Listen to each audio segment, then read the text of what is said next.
Good evening, YouTube, and let's finish up the Team Rocket headquarters. Now, of course, since this whole entire video is going to be the second half of taking out the Team Rocket headquarters, that of course means that there's no stats to go through. Oh, good God, what am I going to do with my life when I ain't got Pokemon stats to go through? Let me tell you, it's going to be a little bit interesting. And again, throughout the rest of the second half of the Team Rocket Hideout, we are going to be using Girafarig because, again, Team Rocket basically sticks to using poison types and Rattatas. And so, obviously, with the poison type, you know, Confusion is the best to use against it, and for anything else, using Stomp, because Stomp seems to be quite a bit of a powerful move, actually, so at least around this stage of using Girafarig. Okay, what was it? Oh, yeah, okay. Since I got very little to, go through stat-wise, as far as Pokemon goes, I obviously have to find other things to try and talk about. One thing I wanted to go over was Girafarig itself, and what makes Girafarig a little bit unique as opposed to other Psychic-type Pokemon, and kind of why I wanted to use it in this run-through. Now, obviously, the first reason why I wanted to use it in the run-through is because it's different, and again, that's what I tried making this walkthrough is a little bit more different than what I usually play through as far as Pokemon goes. I mean, I'm not going so far out of my way as to pick extremely different Pokemon, but like trying to change it up a little bit. Obviously getting Cyndaquil in the very beginning is one thing that I've always done because Pokemon Gen 2 being the first Pokemon game that I've really ever played. Getting that special kind of connection going on with Cyndaquil, can't really find myself to choosing Totodile or Chikora or anything like that. And then Ampharos, because of the fact that around that time it's the only really good electric type that you can get that early in the game, which is kind of what I needed. And because there just really aren't any other kind of electric type that really grasp my interest, except for Magnemite. But Magnemite's one that you don't really run into. I don't even think throughout of all of... Oh, no, wait. There is one point in Johto where you do get it right before hitting Olivine City, but it's so late in the game, and there are just so many times where you fight other types of water types that you might as well just try and get yourself an Ampharos right then and there. And Ampharos being just pure electric instead of electric steel kind of gives it an advantage, because being part steel, makes Magnemite even more weak to ground type, and also being weak to fire type, and the list of the weaknesses go on, even though I pretty much can't think of them right at the top of my head. What makes Girafarig a little bit unique as far as one of the Pokemon that I went out of my way to get that I don't usually get is the fact that Girafarig is both Psychic and Normal type. And this is something that I actually just recently, well, not recently, as in recently being about a year ago, which, compared to how long I played the game, it is actually quite recent that I just found out that it actually is part Normal. I guess I always thought Girafarig was only a Psychic type, but when trying to defeat it using a Hauntor and using a bunch of Ghost-type moves in Pokemon Stadium 2, that is, I then found out that none of my attacks are hitting it, and that's when I found out that Girafarig was also part Normal, which is what makes it a little bit unique, is because of the fact that in Generation 1, Psychic was only weak to other Psychic types, nothing else. In this generation, it's not weak against a Psychic type anymore. Instead, it is weak to Ghost type and Dark type. And when you add in the fact that Girafarig is part Normal, Ghost type can't obviously damage it because of its normal abilities and its resistance to it. So that's what makes it a little bit unique, is that one of its weaknesses is then gone, and instead its only weakness is Dark, because of the fact that Normal... Wait, no. Yeah. Because Normal type is weak to Fighting type. However, Psychic type has an advantage towards the Fighting type and a resistance to it, so therefore it only makes it a normal damage instead of double damage. Now, I think that this generation is where it started adding in the fact that if you're weak to one type but not resistant, well, yeah, resistant to another type, then it just does normal damage instead of just doing resistant type damage. as far as memory serves, as far as Gen 1 goes, which again, that could really mean anything, because even nowadays I still am not very familiar with Gen 1. I beat it once, but that was about it.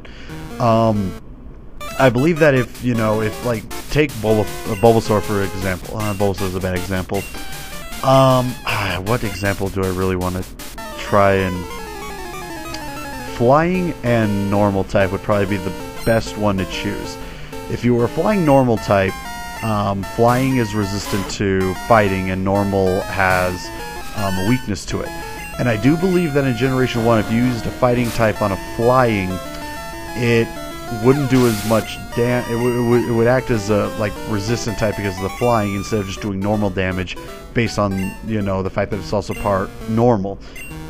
And again, I don't know if that's true or not. That's just what it's my recollective thinking of what I recall from when I played Generation 1 when I was a kid. That was the only time I beat it, is when I was a kid, quite young, and I don't remember whatsoever if the answer is right or not. What we are currently doing at the moment is, in order to continue moving on into the Team Rocket Hideout, we're going to need 2 passwords, as told by Lance. Go to this little stereo-looking machine and get yourself a hidden full heal. In order to do it, you got to defeat the 2 rocket leaders, not leaders, just 2 rocket members I showed you, the Yuck guy and the only female one in the whole entire hideout. But you got to make sure to talk to them again after defeating them in order to get the password. See, I never did quite understand that, as why the game went out of its way to make you have to talk with them in order to get the password. You know, maybe it's just because of the fact that because I remember when I first played the game, hell, even a couple times after I played the game, and I just didn't remember everything, that I would defeat them and just walk along, forgetting to talk to them a second time, because I didn't know that talking to them a second time was how you got the password, and at times I just completely forgot that they were the ones that did have the password. Now, as to why they don't just give you the password right when you defeat them, I'm not exactly sure. I don't know why they make you have to talk to it a second time. It could be because of little things like that, where people would forget, and it's just a way of trying to make them pay attention a little bit more. I'm not exactly sure. But, yeah, after, you know, defeating the 2, talk to both of them, get the 2 passwords, so Hooktail, Raticate-tail.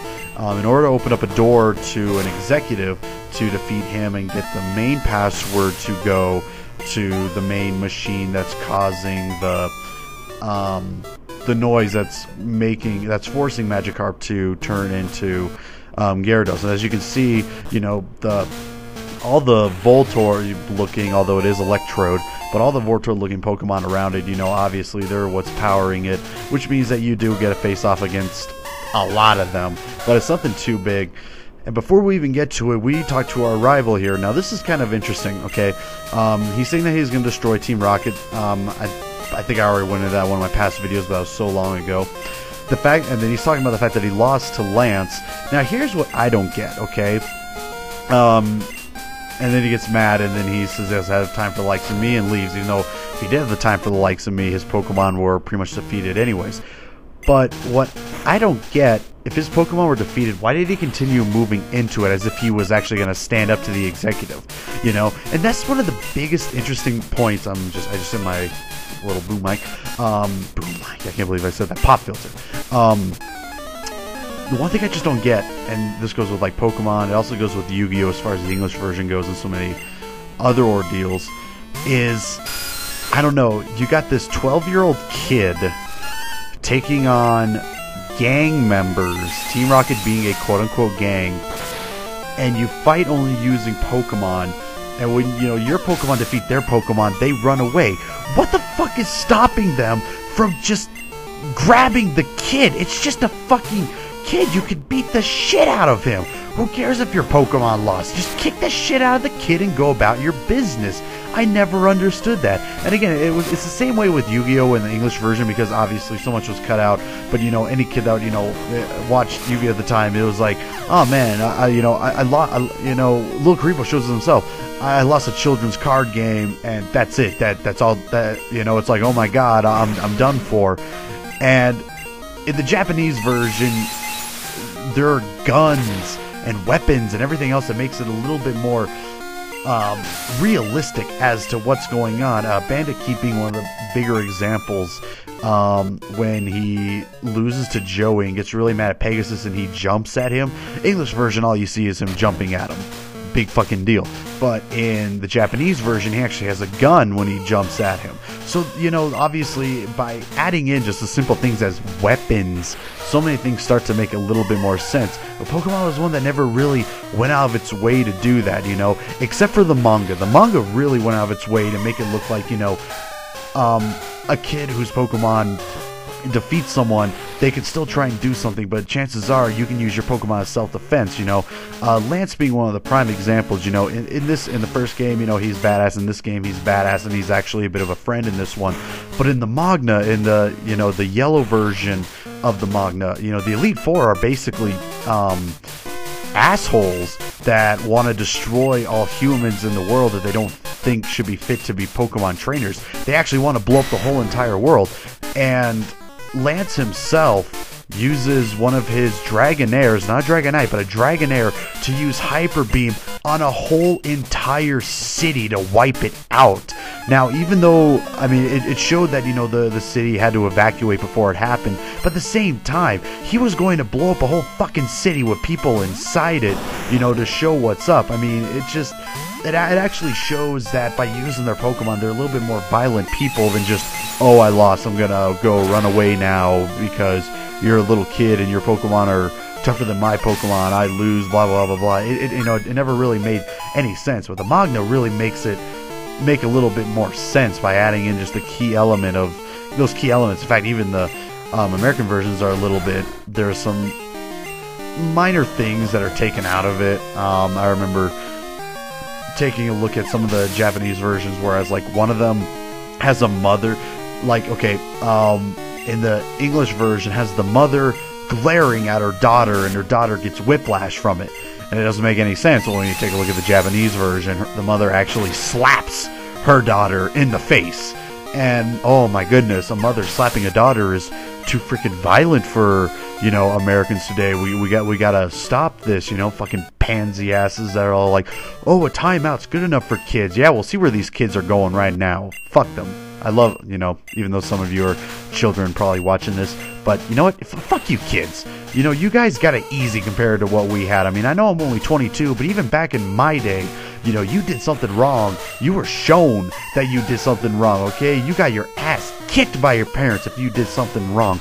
Nowadays, a kid does something wrong, it's like, oh, you get a little time out in your room with your Xbox and your PlayStation. We didn't have that back then. We had that completely taken away from us, and again, got our asses kicked. And now it's like, oh, it's too violent to be beating children, you know? Yeah, fuck you, society. Society is what's wrong with people these days. We're letting too many things slide, being too easy. But anyways, after taking care of the two executives, which aren't really that much of executives because we took them all out with no problem, we're finally going to be taking care of all three electrodes. I get a little bit lucky because every single time I stomp, it flinches them except for the last one, but his only attack is Screech. But all three electrodes do, in fact, have... I don't even think self-destruct. I think they actually have explode, which is a power. It's like double the damage of what self-destruct does, and they will use it like right out of the gate. It's quite dickish, but it's definitely one of their aces in the hole. And quite frankly, it kind of sucks. You know, I mean, self-destruct's one thing because, you know, it takes out it could take out like a half of your health, but explode pretty much can take out the whole entire bar depending on how good your defense is, and it kind of sucks when it does happen, so be prepared for that just in case. And that's basically all that's going to be going through this video. I can't believe I actually spent the whole entire video instead of talking about stats, talking about parents beating the shit out of their kids and whatnot, but hey, it was a good little turnaround, good way to get some good way to vent out how I feel about today's society and how everyone's being treated in it and shit like that. Please don't unsubscribe if you're a child. I really enjoy you watching my stuff. Yeah. Awkward. Very awkward. I just made this whole entire episode extremely awkward. And I'm not even going to change a little, even the smallest bit of it, because you know what? I'm allowed to speak my truth. Fuck all of you. So after taking care of, you know, all three of them, if you paid attention to what the female executive said when we took her on, is that something about the broadcast tower being a complete success. Now, if you remember, there was a radio broadcast tower all the way back in Goldenrod City, so that's our biggest clue that that's where we have to go to next. I think you can take on the gym leader before going on there. In fact, I'm debating if I want to go take care of the radio tower in the next video, or if I want to take on the gym leader in the next video. I'm going to go see. I can't remember if you have to take on the radio tower before going against the gym leader, whichever one, you know. I mean, if I have to, then that's it, but if not, then I'm still going to debate on what needs to happen. But the funny thing is that on the way out, I go ahead and take the little teleporter, and I notice, wait a minute, holy shit, there's a item there that I never noticed. So I had to take the time, travel all the way back and get it, and by the, you know, once I get it, I pretty much head out of the building, and that's basically where the part ends. So, you know, thanks for watching. Dead serious though. I mean, even though, you know, a lot of people out there in society are pretty much fucked because of the fact that they're not, what's the word I'm looking for? They're not punished the way that they should be, in all honesty. I still love you guys for watching this shit. You guys are why I do this. I mean, I'm almost at 200, which is just amazing to me. But up next, either I'm going against the gym leader or the radio tower. We'll see which.